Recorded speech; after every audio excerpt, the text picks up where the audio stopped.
দাদা স্টেশন যাবে? হ্যাঁ যাবো। কত? 200 টাকা। 200? এই তো সামনেই তো স্টেশন। শুনেছেন আর একটু হলেই আপনার পথে ট্রেনটা ঢুকে যেত। আর ভালো লাগে না সব বালের নিয়মে। আরে দাদা দাদা কি হলো রে, এত রেগে কোথায় যাচ্ছিস? তা রেগে যাবো না? তুই বল, পেট্রোল পাম্পে তেল ভরতে গেছি, শালা হেলমেট ছাড়া তেল দেবে না বলছে। আরে হ্যাঁ রে, আর বলিস না তো, কে জানি কে বার করে এইসব ফালতু নিয়ম। এবার যা দেখছি, ওষুধ দোকানে কন্ডম কিনতে গেলে নিজের মেশিন বার করে দেখাতে হবে।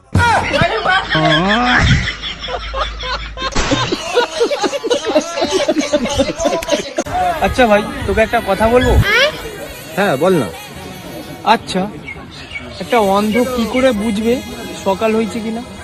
এতে ভাবার কিছু নেই তো, অন্ধরা যদি ছেলে হয় সে এমনি এমনি বুঝতে পেরে যাবে।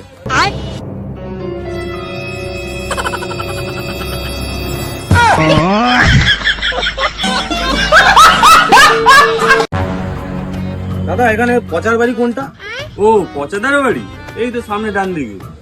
ও আচ্ছা ঠিক আছে, ধন্যবাদ। কিন্তু দাদা আপনি ওখানে বাইক নিয়ে যেতে পারবেন না। কেন দাদা?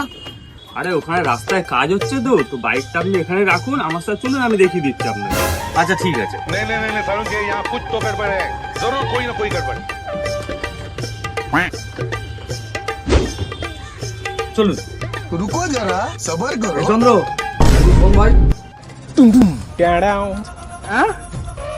তুই ওকে গিয়ে পচাদার বাড়িটা দেখা, ততক্ষণে আমি ওর গাড়িটা গান মেরে দিচ্ছি। কি? আমার গাড়িটা গান মেরে দেওয়ার প্ল্যান ছিল তোদের? শুয়োরের বাচ্চা তো। একটা শুয়োরের বাচ্চা কোথায় গেল?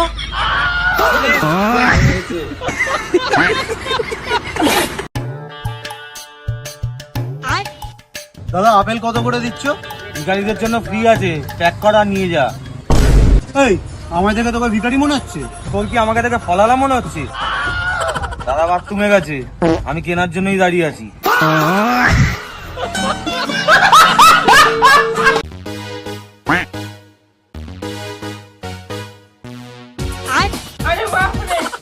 কালু আসছে রে, সালা দেখে নিলেই সব খেয়ে নেবে। এখানে থাক, পরে খাবো। এখানে কি করছিস? কিছু না ভাই, দাঁড়িয়ে দাঁড়িয়ে জল খাচ্ছিলাম, গরম লাগছে তো। ভাবি আরে না রে, মুখে গুটকা আছে।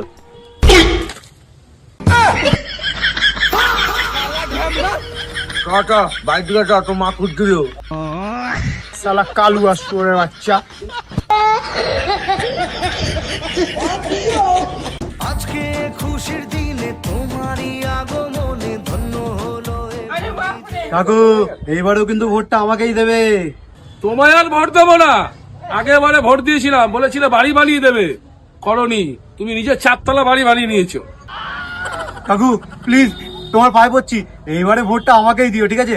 একবার সুযোগ দাও, আমার বাড়ির প্লাস্টারটা বাকি আছে।